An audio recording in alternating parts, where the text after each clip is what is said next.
అందరికీ నమస్కారం అండి. శుభ సాయంత్రం. ఒక విషయం షేర్ చేసుకోవాలనుకుంటున్నాను. చదువుకున్న వాళ్ళు వ్యవసాయం చేయొద్దని ఎక్కడా రూల్ లేదు కదా అండి. ఆమె అంత చదువుకుంది అయినా కూడా వ్యవసాయం పనులు చేస్తుంది, కూలి పనికి వస్తుంది అని అంటారు. ఇంట్లో ఉంటుంది, ఆమెకేంటి అలా ఆయన తెచ్చి పెడితే తినుకుంటూ ఉంటుంది అని అంటారు.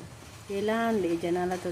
ఇలా పనికి పోతేనేమో అంత చదువుకుంది అయినా పనికి వస్తుంది, కూలి పనికి వస్తుంది జోడు, చదువుకొని ఏం లాభం అనేసి అంటారు.